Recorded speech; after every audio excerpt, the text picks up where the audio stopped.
आज हम बात करते हैं rich dad poor dad book के बारे में। इसे आप फ्री में मेरे वीडियो से सीख सकते हैं। इसे खरीदने की जरूरत नहीं है। कृपया वीडियो पूरा देखें। शुरू करते हैं। प्रस्तावना। इसकी बहुत जरूरत है। क्या स्कूल बच्चों को असली जिंदगी के लिए तैयार करता है? मेरे मम्मी डैडी कहते थे, मेहनत से पढ़ो और अच्छे नंबर लाओ, क्योंकि ऐसा करोगे तो एक अच्छी तनख्वाह वाली नौकरी मिल जाएगी।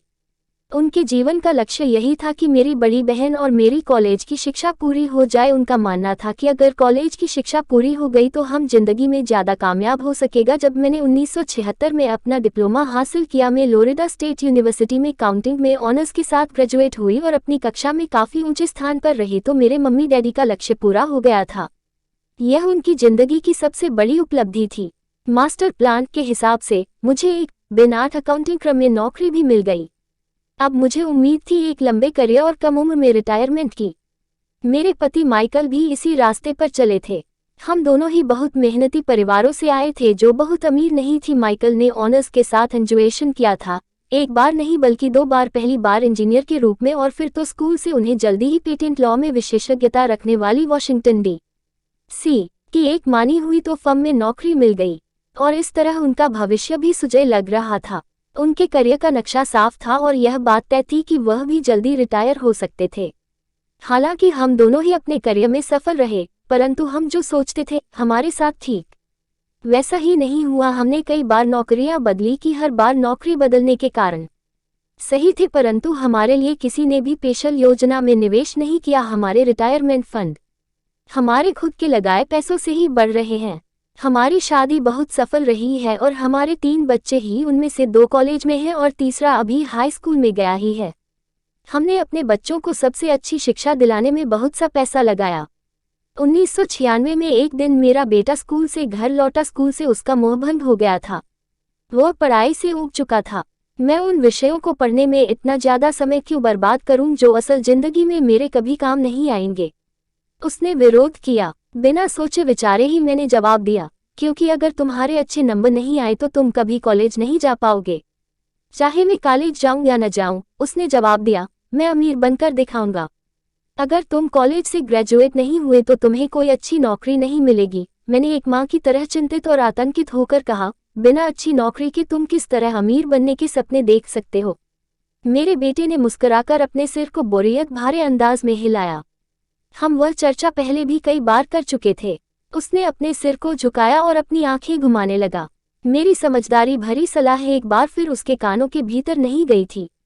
हालांकि वह स्मार्ट और प्रबल इच्छाशक्ति वाला युवक था, परंतु वह नर्म और शालीन भी था। मम्मी, उसने बोलना शुरू किया और भाषण सुनने की बारी जब मेरी थी।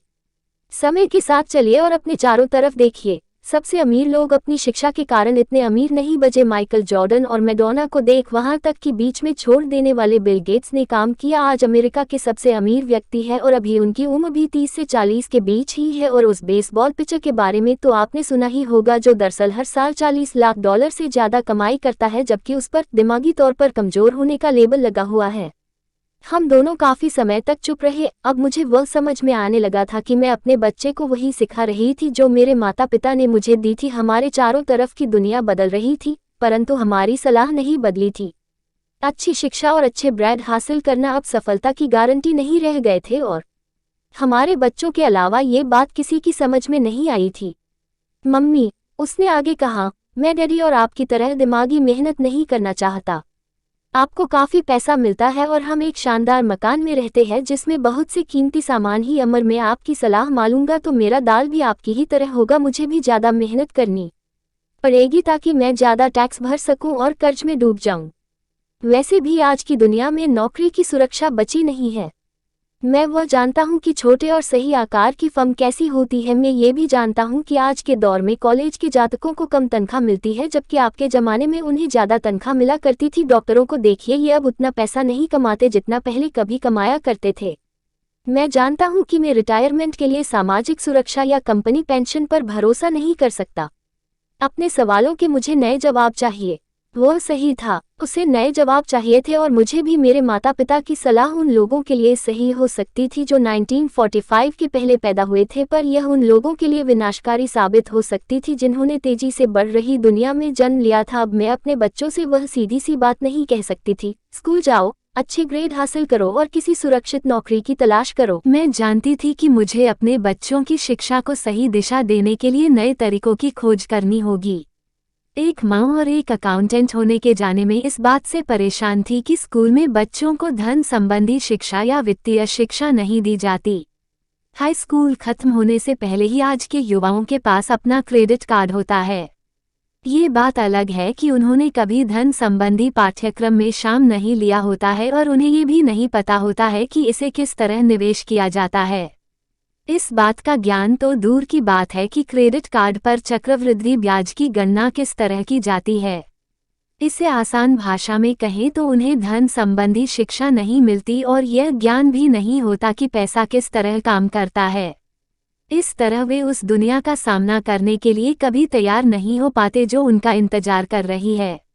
एक ऐसी दुनिया जिसमें बचत से ज्यादा खर्च को महत्व दिया जाता है।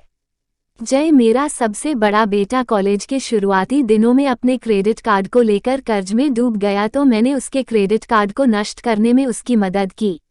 साथ ही मैं ऐसी तरकीब भी खोजने लगी जिससे मेरे बच्चों में पैसे की समझ आ सके। पिछले साल एक दिन मेरे पति ने मुझे अपने ऑफिस से फोन किया। मेरे सामने एक सज्जन बैठे हैं और मुझे लगता है कि तुम उससे मिलना चाहोगी। उन्होंने कहा, उनका नाम रॉबर्ट कियोसाकी है। वे एक व्यवसाय और निवेशक है तथा वे एक शैक्षणिक उत्पाद का पैच करवाना चाहते हैं। मुझे लगता है कि तुम इसी चीज की तलाश कर रही थी जिसकी मुझे तलाश थी। मेरे पति माइक रॉबर्ट कियोसाकी द्वारा बजाए जा रहे नए शैक्षणिक उत्पाद कैंपो से इतने प्रभावित थे कि उन्होंने इसके परीक्षण में हमें बुलवा लिया। यह एक खेत था, इसलिए मैंने स्थानीय विश्वविद्यालय में पढ़ रही अपनी 19 वर्षीय बेटी से भी पूछा कि क्या वह मेरे साथ चलेगी और वह तैयार हो गई। इस शो में हम लगभग 15 लोग थे जो 3 समूहों में विभाजित थे। माइक सही थे। मैं इसी तरह के शैक्षणिक उत्पाद की खोज कर रही थी।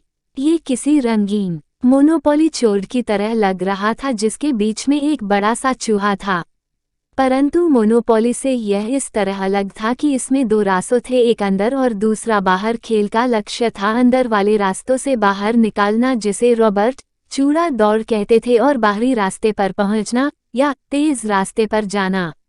रॉबर्ट के मुताबिक तेज रास्ता हमें ये बताता है कि असल जिंदगी में अमीर लोग किस तरह पैसे का खेल खेलते। रॉबर्ट ने हमें चूहा दौड़ के बारे में बताया। अगर आप किसी भी औसत रूप से शिक्षित, कड़ी मेहनत करने वाले आदमी की जिंदगी को देखें तो उसमें आपको एक सा ही सफर दिखेगा। बच्चा पैदा होता है, स्कूल जाता है, माता पिता खुश हो जाते हैं क्योंकि बच्चे को स्कूल में अच्छा नंबर मिलते हैं और उसका दाखिला कॉलेज में हो जाता है। बच्चा स्नातक हो जाता है और फिर योजना के अनुसार काम करता है।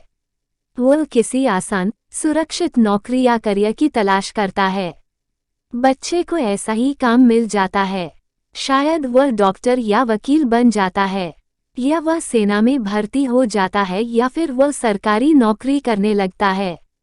बच्चा पैसा कमाने लगता है, उसके पास थोक में क्रेडिट कार्ड आने लगते हैं और अगर अब तक उसने खरीदारी करना शुरू नहीं किया है तो अब जमकर खरीदारी शुरू हो जाती हैं। खर्च करने के लिए पैसे पास में होते हैं तो वह उन जगहों पर जाता है जहां उसकी उम्र के ज़्यादातर नौजवान जाते हैं, लोगों से मिलते हैं, डेटिंग करते हैं और कभी कभार शादी भी कर लेते हैं।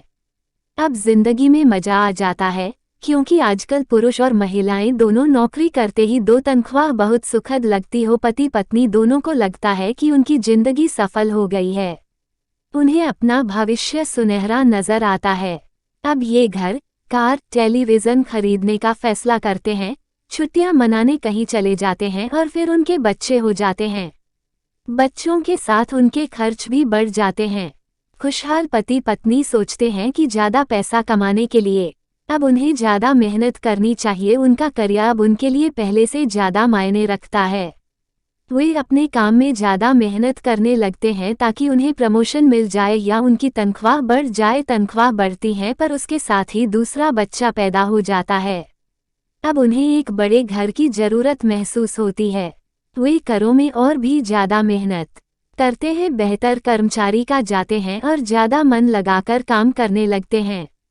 ज़्यादा विशेषज्ञता हासिल करने के लिए ये एक बार फिर किसी स्कूल में जाते हैं ताकि वे ज़्यादा पैसे कमा सकें। हो सकता है कि ये दूसरा काम भी खोज लें। उनकी आमदनी बढ़ जाती है, परंतु उस आमदनी पर उन्हें इनकम टैक्स भी चुकाना पड़ता है। यही नहीं, उन्होंने जो बड़ा घर खरीदा है उस पर भी टैक्स देना होता है। इसके अलावा उन्हें सामाजिक सुरक्षा का टैक्स तो चुकाना ही है। इसी तरह बहुत से टैक्स चुकाते चुकाते उनकी तनख्वाह चुक जाती हैं। वे अपनी बढ़ी हुई तनख्वाह लेकर घर आते हैं और हैरान होते हैं कि इतना सारा पैसा आखिर कहाँ चला जाता है। भविष्य के लिए बच के हिसाब से कुछ म्यूचुअल फंड भी खरीद लेते हैं और अपने क्रेडिट कार्ड से घर का किराना खरीदते हैं। उनके बच्चों की उम्र अब 5 या 6 साल हो जाती है। ये चिंता भी उन्हें सताने लगती है कि बच्चों के कॉलेज की शिक्षा के लिए भी बचत जरूरी है। इसके साथ ही उन्हें अपने रिटायरमेंट के लिए पैसा बचाने की चिंता भी सताने लगती है। 35 साल पहले पैदा हुए वह खुशहाल दंपति अब अपनी नौकरी के बाकी दिन चूहा दौड़ में फंसकर बिताते हैं। वे अपनी कंपनी के मालिकों के लिए काम करते हैं, सरकार को टैक्स चुकाने के लिए काम करते हैं और बैंक में अपनी गिरवी संपत्ति तथा क्रेडिट कार्ड के कर्ज को चुकाने के लिए काम करते हैं। फिर वे अपने बच्चों को ये सलाह है कि उन्हें मन लगाकर पढ़ना चाहिए, अच्छे नंबर लाने चाहिए और किसी सुरक्षित नौकरी की तलाश करनी चाहिए। वे पैसे के बारे में कुछ भी नहीं सीखते और इसीलिए वे जिंदगी भर कड़ी मेहनत करते रहते हैं। ये प्रक्रिया पीढ़ी दर पीढ़ी चलती रहती है। इसे चूहा दौड़ कहते हैं। चूहा दौड़ से निकलने का एक ही तरीका है और वो ये कि आप अकाउंट्स और इन्वेस्टमेंट दोनों क्षेत्रों में निपुण हो जाएं। दिक्कत यह है कि इन दोनों ही विषयों को बोरिंग और कठिन माना जाता है। मैं खुद एक CPA हूँ और मैंने बिग 8 अकाउंटिंग फर्म के लिए काम किया है। मुझे ये देखकर ताज्जुब हुआ कि रॉबर्ट ने इन दोनों बोरिंग और कठिन विषयों को सीखना कितना रोचक, मस्त और रोमांचक बना दिया था। सीखने की प्रक्रिया इतनी अच्छी तरह छुपा ली गई थी कि जब दम चूहा दौड़ से बाहर निकलने के लिए जी जान लगा रहे थे तो हमें ये ध्यान ही नहीं रहा कि हम कुछ सीख रहे थे। हम एक नए शैक्षणिक खेल का परीक्षण कर रहे थे, परंतु जल्दी ही इस खेत में मुझे और मेरी बेटी को मजा आने तथा खेल के दौरान हम दोनों ऐसे विषयों पर बात कर रहे थे जिनके बारे में हमने पहले कभी बातें नहीं की थी। एक लेखापाल होने के कारण इनकम स्टेटमेंट और बैलेंस शीट से जुड़ा खेल खेलने में मुझे कोई परेशानी नहीं हुई। मैंने खेल के नियम और इसकी बारीकियां समझाने में अपनी बेटी और दूसरे लोगों की मदद भी की। उस रोज में चूहा दौड़ से सबसे पहले बाहर निकली और केवल मैं ही बाहर निकल पाई। बाहर निकलने में मुझे 50 मिनट का समय लगा, हालांकि खेत लगभग 3 घंटे तक चला। मेरी टेबल पर एक बैंकर बैठा था, इसके अलावा एक व्यवसायी था और एक कंप्यूटर प्रोग्रामर भी था। मुझे ये देखकर बहुत हैरत हुई कि इन लोगों को अकाउंटिंग या इन्वेस्टमेंट के बारे में कितनी कम जानकारी है, जबकि ये विषय उनकी जिंदगी में कितनी ज़्यादा अहमियत रखते हैं। मेरे मन में यह सवाल भी उठ रहा था कि वे असल जिंदगी में अपने पैसे घेले के कारोबार को कैसे संभालते दोगे। मैं ये समझ सकती थी कि मेरी 19 साल की बेटी क्यों नहीं समझ सकती, पर ये लोग तो उससे दुगुनी उम्र के थे और उन्हें ये बातें समझ में आनी चाहिए थीं। चूहा दौड़ से बाहर निकलने के बाद में 2 घंटे तक अपनी बेटी और इन शिक्षित अगीर वयस्कों को पासा फेंकने और अपना बाजार फैलाते देखती रही। हालांकि मैं खुश थी कि वे लोग कुछ नया सीख रहे थे, लेकिन मैं इस बात से बहुत परेशान और विचलित थी कि वयस्क लोग सामान्य अकाउंटिंग और इन्वेस्टमेंट के मूलभूत बिंदुओं के बारे में कितना कम जानते थे। उन्हें अपने इनकम स्टेटमेंट और अपनी बैलेंस शीट के आपसी संबंध को समझने में ही बहुत समय लगा। अपनी संपत्ति खरीदने और बेचते समय उन्हें ध्यान ही नहीं रहा कि हर सौदे से उनकी महीने की आमदनी पर असर पड़ रहा है। मैंने सोचा, असल जिंदगी में ऐसे करोड़ों लोग होंगे जो पैसे के लिए सिर्फ इसलिए परेशान हो रहे हैं क्योंकि उन्होंने ये दोनों विषय कभी नहीं पढ़ा। मैंने मन में सोचा, भगवान का शुक्र है कि हमें मजा आ रहा है और हमारा लक्ष्य खेल में जीतना है। जब खेल खत्म हो गया तो रॉबर्ट ने हमें 15 मिनट तक कैश फ्लो पर चर्चा करने और इसकी समीक्षा करने के लिए कहा। मेरी टेबल पर बैठा व्यवसायी खुश नहीं था, उसे खेल पसंद नहीं आया था। मुझे ये सब जानने की कोई ज़रूरत नहीं है, उसने जोर से कहा। मेरे पास इन सब के लिए अकाउंटेंट, बैंकर और वकील हैं जिन्हें ये सब मालूम है। रॉबर्ट का जवाब था, क्या आपने गौर किया है कि ऐसे बहुत से अकाउंटेंट हैं जो अमीर नहीं है? और यही हाल बैंकर या वकीलों, स्टॉक ब्रोकर्स और रियल एस्टेट ब्रोकर्स का भी है। वे बहुत कुछ जानते हैं और प्रायः ये लोग स्मार्ट होते हैं, परंतु उनमें से ज़्यादातर अमीर नहीं होता। चूंकि हमारे स्कूल हमें वह सब नहीं सिखाते जो अमीर लोग जानते हैं, इसलिए हम इन लोगों से सलाह लेते ही। परंतु एक दिन जब आप किसी हाईवे पर कार से जाते हैं, आप ट्रैफिक जाम में फंस जाते हैं।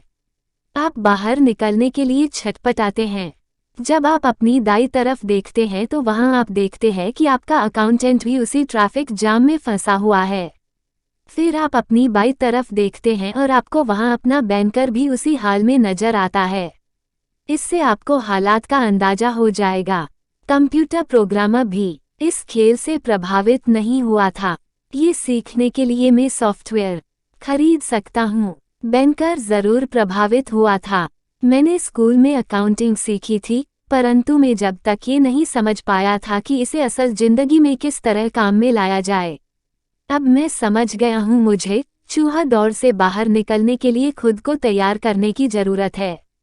परंतु मेरी पुत्री के विचारों से मैं सबसे ज्यादा रोमांचित हुई। उसने कहा, मुझे सीखने में बड़ा मजा आया। मैंने इस बारे में बहुत कुछ सीखा कि पैसा असली में किस तरह काम करता है और इसका निवेश किस तरह करना चाहिए। फिर उसने आगे कहा, अब मैं जानती हूँ कि मैं अपने काम करने के लिए किस तरह का व्यवसाय चुनूं, और यह व्यवसाय चुनने का कारण नौकरी की सुरक्षा, उससे मिलने वाले फायदा या तनख्वाह नहीं होंगे। अगर मैं इस खेल में सिखाई जाने वाली बातें सीख जाती हूँ तो मैं कुछ भी करने के लिए आज़ाद हूँ और वह सीखने के लिए आज़ाद हूँ जो मैं दिल से सीखना चाहती हूँ। अभी तक मुझे उस चीज़ को सीखना पड़ता था जिससे मुझे नौकरी पाने में मदद मिले।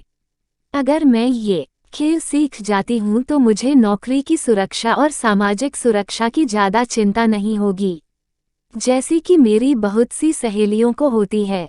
खेल खत्म होने के बाद मुझे रॉबर्ट से बात करने के लिए ज़्यादा समय नहीं मिला।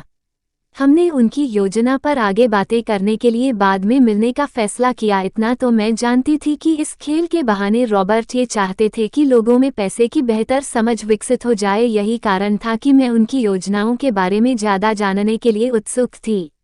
मेरे पति और मैंने रॉबर्ट और उनकी पत्नी के साथ अगले हफ्ते फीचर मीटिंग रख ली। हालांकि वह हमारा पहला सामाजिक मेल जोल था, फिर भी हमें ऐसा महसूस हो रहा था जैसे हम एक दूसरे को बरसों से जानते हो। हमने पाया कि हम में बहुत सी बातें एक जैसी हैं। हमने बहुत से विषयों पर बातें किए, खेलों, नाटकों, रेस्तरांगों और सामाजिक आर्थिक विषयों पर हमने बदलती हुई दुनिया के बारे में भी बातें की। हमने इस मुद्दे पर बहुत समय तक विचार किया कि ज़्यादातर अमेरिकी कैसे अपने रिटायरमेंट के लिए बहुत कम पैसा बचा पाते हैं या बिल्कुल भी नहीं बचा पाता। हमने सामाजिक सुरक्षा और मेडिकेयर की लगभग दिवालिया हालत पर भी विचार किया। क्या हमारे बच्चों को 7-5 करोड़ वृद्ध लोगों के रिटायरमेंट के लिए टैक्स चुकाना होगा? हम हैरान थे कि लोग पेंशन योजना के भरोसे बैठकर कितना बड़ा खतरा मोल ले रहे हैं। रॉबर्ट की सबसे बड़ी चिंता ये थी कि अमीरों और गरीबों के बीच फासला लगातार बढ़ता जा रहा है। ऐसा न सिर्फ अमेरिका में हो रहा है, बल्कि पूरी दुनिया में हो रहा है। रॉबर्ट स्वशिक्षित और स्वनिर्मित व्यवसायी थे। वे दुनिया भर में निवेश कर चुके थे और 47 वर्ष की उम्र में रिटायर होने में सफल हो गए थे। वे काम इसलिए कर रहे थे क्योंकि उन्हें भी वही चिंता थी जो मुझे अपने बच्चों को लेकर सता रही थी। वे जानते हैं कि दुनिया बदल चुकी है, परंतु इसके बावजूद शिक्षा पद्धतियां बिल्कुल भी नहीं बदली थीं। रॉबर्ट के अनुसार बच्चे सालों तक दकियानूसी शिक्षा पद्धति में अपना समय गुजारते हैं और ऐसे विषय पढ़ते हैं जो उनके जीवन में कभी भी कहीं भी काम नहीं आने वाले हैं, और वे ऐसी दुनिया के लिए तैयारी करते हैं जिसका अब नामो निशान भी नहीं बचा है। आज आप किसी भी बच्चे को जो सबसे खतरनाक सलाह दे सकते हैं वह ये है, स्कूल जाओ, अच्छे नंबर लाओ और कोई सुरक्षित नौकरी ढूंढो। उन्होंने कहा, ये पुरानी सलाह है और वो खराब सलाह है। अगर आप ये देख सकते हैं कि एशिया, यूरोप, दक्षिण अमेरिका में क्या हो रहा है तो आप भी उतनी ही चिंतित होगी जितना कि मैं। रॉबर्ट के अनुसार यह बुरी सलाह है, क्योंकि अगर आप चाहते हैं कि आपके बच्चे का भविष्य आर्थिक रूप से सुरक्षित हो, तो आप पुराने नियमों के सहारे नए खेल को नहीं खेल सकते, ये बहुत खतरनाक होगा। मैंने उससे पूछा कि पुराने नियमों से उसका क्या मतलब है। मेरी तरह के लोग अलग तरह के नियमों से खेलते हैं और आपकी तरह के लोग पुराने नियमों की लीक पर ही चलते रहते हैं। उन्होंने कहा, क्या होता है जब कोई कॉरपोरेशन स्टाफ कम करने की घोषणा करता है? लोगों को नौकरी से निकाल दिया जाता है, परिवार तबाह हो जाते हैं, बेरोजगारी बढ़ जाती है। हाँ, परंतु कंपनी पर इसका क्या असर पड़ता है, खासकर जब वो कंपनी स्टॉक एक्सचेंज में दर्ज हो। जब स्टाफ कम करने की घोषणा होती है तो स्टॉक की कीमत बढ़ जाती है। मैंने कहा, जब कंपनी तनख्वाह का खर्च कम करती है तो बाजार इस बात को पसंद करता है, ऐसा चाहे स्टाफ कम करके किया जाए या फिर कंप्यूटर के माध्यम से किया जाए। उन्होंने कहा, आप ठीक कह रही है। और जब स्टॉक की कीमतें बढ़ती है तो मेरी तरह के लोग, यानी जिनके पास उस कंपनी के शेयर होते हैं, वे ज्यादा अमीर हो जाते हैं। अलग तरह के नियमों से मेरा यही आशय था, कर्मचारी हारते हैं, मालिक और निवेशक जीतते हैं। रॉबर्ट कर्मचारी और मालिक के बीच के फर्क को समझा रहे थे। ये फर्क था अपनी किस्मत पर खुद अपना नियंत्रण होना या फिर अपनी किस्मत पर किसी दूसरे का नियंत्रण होना। परंतु ज्यादातर लोग यह नहीं समझ पाते हैं कि ऐसा क्यों होता है। मैंने कहा, उन्हें लगता है कि यह ठीक नहीं है। उसका जवाब था, इसीलिए तो बच्चों से यह कहना मूर्खता है, अच्छी शिक्षा प्राप्त करो। ये सोचना मूर्खता है कि स्कूलों में दी जा रही शिक्षा से बच्चे उस दुनिया का सामना करने के लिए तैयार हो जाएंगे जिसमें से कॉलेज के बाद पहुंचने वाले ही हर बच्चे को ज़्यादा शिक्षा की ज़रूरत है, एक अलग तरह की शिक्षा की, और उन्हें नए नियमों को जानने की भी ज़रूरत है। अलग तरह के नियमों को जानने की। धन के कुछ नियम होते हैं जिनसे अमीर लोग खेलते हैं और धन के कुछ और नियम होते हैं जिनसे बाकी 95% लोग खेलते हैं। और ये 95% लोग उन नियमों को अपने घर और स्कूल में सीखते हैं। इसलिए आजकल किसी बच्चे से यह कहना खतरनाक है, मन लगाकर पढ़ी और अच्छी नौकरी खोजो। आज बच्चों को अलग तरह की शिक्षा की जरूरत है और आज की शिक्षा नीति उन्हें कुछ मूलभूत बातें नहीं सिखा पा रही है। इस बात से कोई फर्क नहीं पड़ता कि क्लासरूम में कितने कंप्यूटर रखे हैं या स्कूल कितना पैसा खर्च कर रहे हैं। जब शिक्षा नीति में वह विषय ही नहीं है तो उसे किस तरह पढ़ाया जा सकता है? अब सवाल यह उठता है कि किस तरह माता पिता अपने बच्चों को वह सिखा सकते हैं जो ये स्कूल में नहीं सीख पाते। आप अपने बच्चे को अकाउंटिंग किस तरह सिखाते हैं? क्या इससे ये बोर नहीं हो जाते? और आप उन्हें किस तरह निवेश करना सिखाएंगे जब एक पालक के रूप में आप खुद निवेश के खतरे से डरते हैं? अपने बच्चों को सुरक्षित जीवन के लिए तैयार करने के बजाय मैंने ये बेहतर समझा कि उन्हें रोमांचक जीवन के लिए तैयार किया जाए। तो आप किस तरह किसी बच्चे को धन और उन सब चीज़ों के बारे में सिखा सकते हैं जिन पर हमने अभी विचार किया है? मैंने रॉबर्ट से पूछा, हम किस तरह इसे माता पिता के लिए आसान बना सकते हैं, खासकर तब जब उन्हें खुद ही इसकी समझ न हो? उन्होंने कहा, मैंने इस विषय पर एक पुस्तक लिखी है। वह पुस्तक कहाँ है? मेरे कंप्यूटर में। वह बरसों से वहीं बिखरी पड़ी है। मैं कभी कभार उसमें कुछ बातें जोड़ देता हूँ, परंतु मैं आज तक उसे कभी इकट्ठा नहीं कर पाया। मैंने इस पुस्तक को तब लिखना शुरू किया था जब मेरी पहली पुस्तक बेस्ट सेलर हो गई थी, परंतु मैं अभी तक अपनी नई पुस्तक को पूरा नहीं कर पाया हूँ। यह अभी भी खंडों में है और वह पुस्तक निश्चित रूप से खंडों में ही थी। उन बेतरतीब खंडों को पढ़ने के बाद मैंने ये फैसला किया कि पुस्तक निश्चित रूप से बेहतरीन थी और समाज में इसकी बहुत ज़रूरत थी, खासकर ऐसे समय में जब दुनिया तेजी से बदल रही थी। हम दोनों तत्काल इस निर्णय पर पहुंचे कि मैं रॉबर्ट की पुस्तक में सह लेखक बन जाऊं। मैंने उनसे पूछा कि उनके विचार से किसी बच्चे को कितनी वित्तीय शिक्षा की जरूरत होती है। उन्होंने कहा कि यह बच्चे पर निर्भर करता है। अपने बचपन में ही उन्होंने ये जान लिया था कि वे अमीर बनना चाहते थे और उन्हें एक ऐसे पिता स्वरूप व्यक्ति मिल गए थे जो अमीर थे और जो उनका मार्गदर्शन करने के इच्छुक भी थे। रॉबर्ट का कहना था कि शिक्षा ही सफलता की नींव है। जिस तरह स्कूल में सीखी गई बातें बहुत महत्वपूर्ण होती हैं, उसी तरह धन संबंधी समझ और बोलने की कला भी महत्वपूर्ण होती हैं। आगे की कहानी रॉबर्ट के 2 डंडियों के बारे में है जिनमें से एक अमीर है और दूसरे गरीब। इनके जरिए रॉबर्ट उन रहस्यों को बताएंगे जो उन्होंने अपने जीवन में सीखा है। दोनों डडियों के बीच का अंतर एक खास बात उजागर करता है। इस पुस्तक को मैंने पढ़ाया है, इसमें कुछ जोड़ा और घटाया है और इसे व्यवस्थित करने का काम किया है। जो अकाउंट इस पुस्तक को पढ़ी, उनसे मेरा यही अनुरोध है कि वे अपने किताबी ज्ञान को एक तरफ रख दें और अपने दिमाग में रॉबर्ट के सिद्धांतों को घुस जाने दें। हालांकि उनमें से कई सिद्धांत पहली नज़र में गलत लगेंगे, अकाउंट्स के सिद्धांतों की बुनियादी बातों को चुनौती देने लगेंगे, परंतु ये याद रखें कि वे एक महत्वपूर्ण दृष्टि देते हैं कि किस तरह सच्चे निवेशक अपने निवेश के फैसलों का विश्लेषण करते हैं। जब हम अपने बच्चों को स्कूल जाने मेहनत से पहले और अच्छी नौकरी पाने की सलाह देते हैं तो अक्सर हम ऐसा सांस्कृतिक आदतों के कारण करते हैं। ऐसा करना हमेशा सही चीज़ मानी गई है। जब मैं रॉबर्ट से मिली तो उनके विचारों से शुरू में तो मुझे चौंका दिया। दो डंडियों के साथ पले बड़े रॉबर्ट के सामने दो अलग अलग लक्ष्य होते थे। उनके पढ़े लिखे डैडी उन्हें कॉरपोरेशन में नौकरी करने की सलाह देते थे। उनके अमीर डैडी उन्हें कॉरपोरेशन का मालिक बनने की सलाह देते थे। दोनों ही कामों में शिक्षा की जरूरत थी, परंतु पढ़ाई के विषय बिल्कुल अलग अलग थे। पढ़े लिखे डैडी रॉबर्ट को स्मार्ट बनने के लिए प्रोत्साहित करते थे। अमीर बैंडी रॉबर्ट को ये जानने के लिए प्रोत्साहित करते थे कि किस तरह स्मार्ट लोगों की सेवाएं ली जाएं। दो डंडियों के होने से कई समस्याएं भी पैदा हुई। रॉबर्ट के असली डंडी हवाई राज्य में शिक्षा प्रमुख जय रॉबर्ट 16 साल के हुए तो उन्हें इस बात की कोई खास चिंता नहीं सता रही थी, अगर तुम्हें अच्छे नंबर नहीं मिलते तो तुम्हें कोई अच्छी नौकरी नहीं मिलेगी।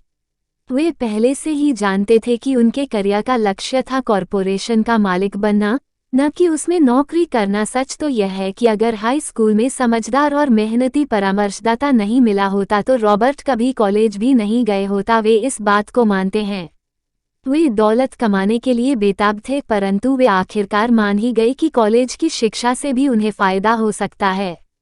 दरअसल इस पुस्तक में दिए गए विचार शायद बहुत से माता पिताओं को क्रांतिकारी और अतिशयोक्तिपूर्ण लगे। कई लोगों को तो अपने बच्चों को स्कूल में रखने में ही काफ़ी मेहनत करनी पड़ रही है, परंतु बदलते हुए समय को देखते हुए में नए और जोखिम भरे विचारों की तरफ ध्यान देने की ज़रूरत है। अपने बच्चों को कर्मचारी बनने की सलाह देने का मतलब यह है कि हम उन्हें जिंदगी भर अपनी खून पसीने की कमाई से इनकम टैक्स व और भी न जाने कितने टैक्स चुकाने की सलाह देते हैं और इसके बाद भी पेंशन की कोई गारंटी नहीं होती।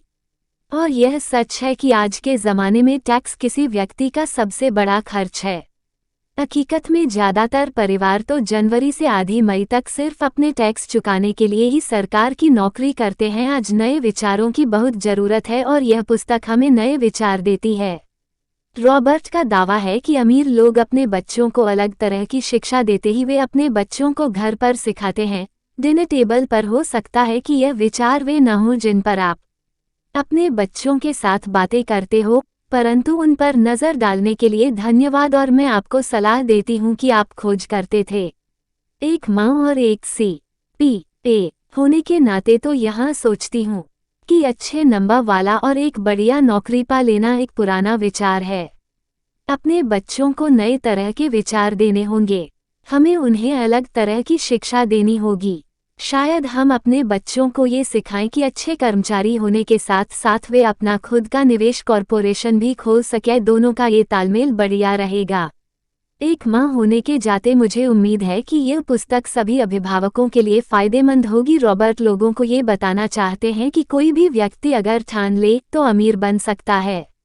अगर आप एक माली या गेटकीपर हैं या पूरी तरह बेरोजगार हैं तो भी आप में खुद को और अपने परिवार के लोगों को धन संबंधी बातें सिखाने की काबिलियत है। ये याद रखें कि धन संबंधी बुद्धि वह दिमागी तरीका है जिससे हम अपनी धन संबंधी समस्याओं को सुलझाते हैं। आज हम ऐसे विश्वव्यापी तकनीकी परिवर्तनों का सामना कर रहे हैं जिनका सामना हमने आज से पहले कभी नहीं किया।